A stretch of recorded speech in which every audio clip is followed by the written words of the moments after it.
Good night, guys. Thank you for watching. Please like, share, and subscribe.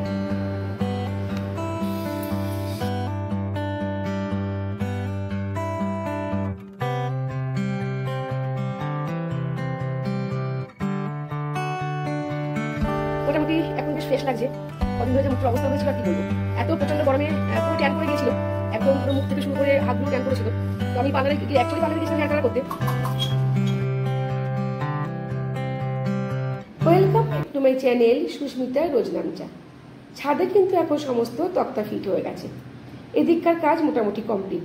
এখন খালি রডগুলো বাঁধা হয়ে গেলেই ছাদ ঢালাই হবে। আমি বলেছি রথের দিন খুব ভালো দিন, সানডে, ওই দিন কিন্তু তোমরা ছাদ ঢালাই করবে। আজকে একটু বিকালে ভাবছি একটু পার্লারে যাব, কারণ চুলটা প্রচণ্ড সাদা হয়ে গেছে, একটু না কালার করলে একদমই হচ্ছে না। তো বিকাল হয়ে গেছে, পৌঁছে গেলাম পার্লারে। এটা কিন্তু আমার বান্ধবীর parlour, shine and smile ladies beauty parlour. এই হচ্ছে আমার বান্ধবী, সুন্দরী বান্ধবী মহুয়া। আমি ওকে মৌ বলেই ডাকি। চলুন তাহলে সবাই ভেতরে প্রবেশ করি। হ্যালো, ভাইয়া মুখ তাকাচ্ছি না কেন?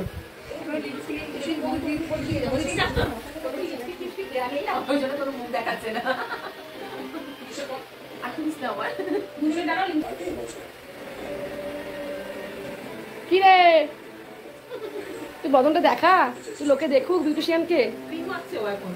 ও মেকআপ নিচ্ছিস? আচ্ছা এবার একটু দেখা।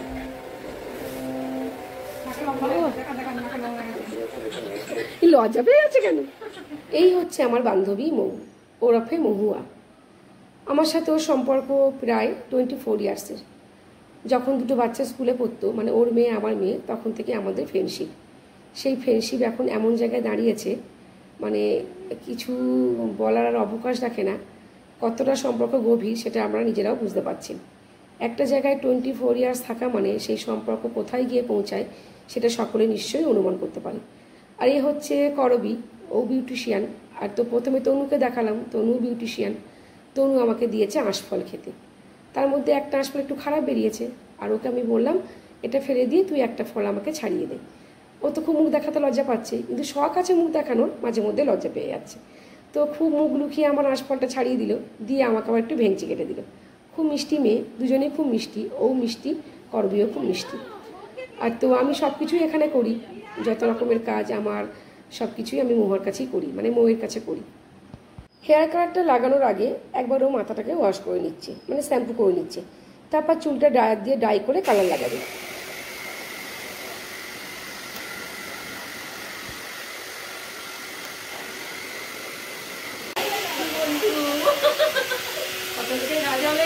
হ্যাঁ, হরিদ্বার, কেদার, সোনপ্রয়াগ, গৌরীকুণ্ড সব মানাবো বদ্রী। হেয়ার কালারটা মোটামুটি হয়ে গেছে। এবার আমাকে একটু বললো তোর মুখটা খুব খারাপ হয়ে গেছে, একটু ফেসিয়াল করে নে। তা করবি এখন মুখে আমার ফেসিয়াল করছে, খুব ভালো ফেসিয়াল করতে পারে, আর বেশ নরম হাতে ফেসিয়ালটা করে, বেশ আরামও হয়। ফেসিয়ালটা কমপ্লিট হয়ে যাওয়ার পরে তারপর তো আবার বাড়ি ফিরতে হবে, অনেক কাজ আছে। তোরও কিন্তু খুব এখন হাসি খুশি, বেশ ফিট হয়ে গেছে, দুষ্টুমিও করতে ছাড়েছে।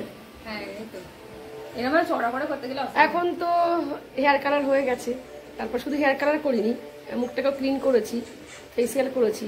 এখন মোটামুটি বুড়ি থেকে ইয়াং হয়ে গেছি আবার। এখন বাড়ি যাবো, বাড়ি গিয়ে বাকি কাজকর্ম আছে সেগুলো মিটিয়ে নেবো। মোটামুটি এখন বেশ ফ্রেশ লাগছে। কদিন ধরে যে মুখটার অবস্থা হয়েছিল আর কি বলবো, এত প্রচণ্ড গরমে পুরো ট্যান পড়ে গিয়েছিল, একদম পুরো মুখ থেকে শুরু করে হাতগুলোও ট্যান পড়েছিল। তো আমি পার্লারে গিয়ে, অ্যাকচুয়ালি পার্লারে গিয়েছিলাম হেয়ার কালার করতে। তারপর ওই আমাকে বললো তুই একটু মুখটা একটু পরিষ্কার করে নে, একটু ফেসিয়াল করে নে।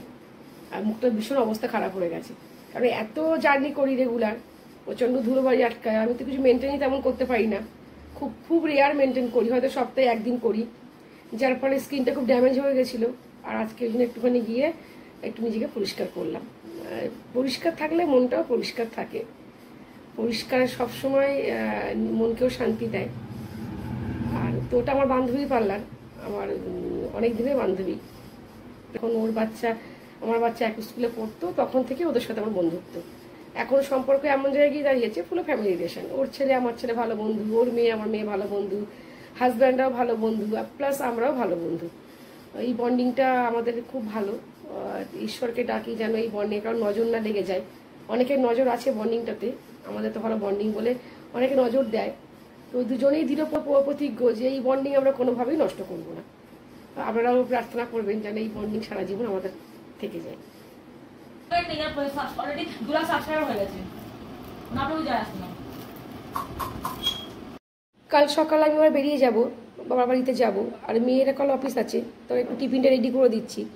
একটু ওই গাজর, বিনস, ডিম সব কিছু দিয়ে একটু ওই ভেজ এগ মতো করেছি, আর তার সাথে দুটো রুটি দিয়েছি, আর একটু ফ্রুটস দিয়েছি। ফ্রুটসের মধ্যে আছে আপেল আর পেয়ারা, এছাড়া তো কোনো কিছু থাকবে না। আর এই পাত্রটা কিন্তু ট্যাপারওয়্যারের পাত্র, এটা খুব আমার শখের জিনিস। এর মধ্যে ফল দিলে ফল একদম অ্যাজিটিস থাকে, কিছু নষ্ট হয় না।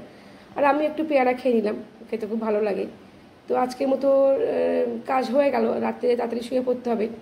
তার আগে একটু ওই ত্রিফলার জল ভেজাচ্ছি। মেয়ের কদিন ধরে খুব পটির প্রবলেম হচ্ছে, ওকে ডাক্তারবাবু বলেছে ত্রিফলার জল খেলে পটির সমস্যা মিটে যাবে।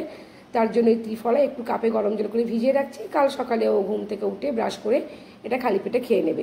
দেখা যাক কতটুকু উপকার আসে। আর কাল সকালে আমি আবার বেরিয়ে যাব। তাহলে আজকের মধ্যে আমাদের সবাইকে গুড নাইট, দেখা হচ্ছে কাল সকালে আবার। Good night guys, thank you for watching, please like share and subscribe. আপনাদের সকলকে শুভ সকালের অনেক অনেক শুভেচ্ছা আর ভালোবাসা। সকালবেলা উঠে বেরিয়ে পড়েছি, প্রচণ্ড বৃষ্টি হচ্ছে কাল সারা রাত ধরে, তার জন্যে রাস্তায় পুরো জল জমে গেছে, টোটোর মধ্যে জল ঢুকে যাচ্ছে। আর সামনে রবিবারের রথ, পূর্ণ চৌধুরী রথগুলো প্যাকেট দিয়ে ঘিরে দিয়েছে, এছাড়া কোনো উপায় নেই, মানে রথে নতুন রং করেছে, রথগুলো নষ্ট হয়ে যাবে। এত বৃষ্টি কীভাবে যাবো কিছু বুঝতে পারছি না। শিয়ালদা স্টেশনে পৌঁছে গেছি, রাস্তায় প্রচণ্ড জল ছিল, আমার শু পুরো ভিজে গেছে, মোজাও ভিজে গেছে, একদম এই ভিজে অবস্থাতেই আমাকে যেতে হবে। তো 6 নম্বর প্ল্যাটফর্মে ট্রেন দিয়েছে, ট্রেন এক্ষুনি ঢুকে যাবে। আজকে মোটামুটি স্টেশনটা ফাঁকাই লাগছে, কেন প্রচণ্ড বৃষ্টির জেরে লোকজন মনে হয় কম বেরিয়েছে রাস্তাঘাটে। আর টিচার এমনি যায় প্রত্যেক দিন, টিচারদের জন্যই ট্রেনে প্রচণ্ড ভিড় হয়। আমার মনে হয় আজকে কোনো টিচার কম এসছেন। তো ট্রেন ঢুকে গেছে, ট্রেনে উঠে আমি একটা জানলার ধারে সিট নিয়ে নিয়েছি। আর ছাতাটা ভিজে গেছে, প্রচণ্ড জল পড়ছে, ছাতাটা জানলার মধ্যে গুঁজে রেখে দিয়েছি। ট্রেনটা এমনিও ফাঁকা, যদিও শিয়ালদার ট্রেনটা ফাঁকা থাকে, কিন্তু তাও তো কিছু টিচার ওঠে, কিন্তু আজ দেখছি অনেক টিচার অ্যাবসেন্ট। টিচারদের সাথে রেগুলার আমার বন্ধুত্ব হয়ে গেছে, ওনাদের সাথে দেখা হয়। আর আমি নেমে গেলাম মধ্যমপুর স্টেশনে, মোটামুটি গল্প করতে করতে আপনাদের সাথে। আর এখানে নেমে দেখি এই ট্রেনটা খারাপ হয়ে গেছে। এইটা একটা আপের ট্রেন ছিল, আমি যে ট্রেনটা এলাম তার আগের ট্রেনটার ব্রেকের কী গণ্ডগোল হয়েছে, তার ফলে ট্রেনটা খারাপ হয়ে গেছে। তারপরে গল্প শুনলাম, ডাউনে একটা ট্রেন এসে সমস্ত প্যাসেঞ্জারকে এখান থেকে আবার নিয়ে গেছে। আর তো ইনি হচ্ছে লোকো পাইলট, উনি ট্রেন থেকে নেমে কাকে ফোন করছেন জানি না। আর আমি তো এই রাস্তা দিয়ে নেমে ভাবলাম যাবো হেঁটে, কিন্তু এই রাস্তায় নেমে পুরো ফেঁসে গেছি আমি আজকে।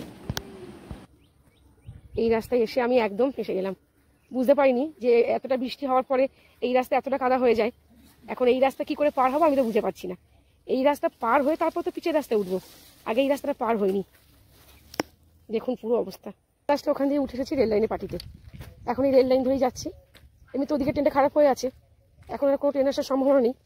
কাদাটাকে অ্যাভয়েড করার একমাত্র উপায় হচ্ছে লাইন হয়ে যাওয়া। সারা রাত ধরে বৃষ্টি হওয়ার পরে একদম পরিবেশটা শান্ত স্নিগ্ধ হয়ে গেছে, পাট গাছগুলোর চেহারা খুব সুন্দর হয়ে গেছে, আর চারিদিকটা পুরো সবুজে ভরে গেছে। এই সুরকির রাস্তাটা পেরোলেই আবার পিচের রাস্তা, এইবারে পিচের রাস্তায় উঠে গেলাম। এখন কোনো সমস্যা নেই, আসল জায়গায় পার করে চলে এসেছি। আর দুদিকে দেখতে পাচ্ছেন একদম পুরো ঘন সবুজে পাট বন ভরা, আখ ক্ষেত। কদিন আগে শীতকালে দেখিয়েছিলাম, তখন লাউ চাষ হয়েছে, তিল চাষ হয়েছে, চাষ হয়। আর এখন তো পাট চাষ হয়েছে, পাটগুলো বড় হয়ে এসেছে।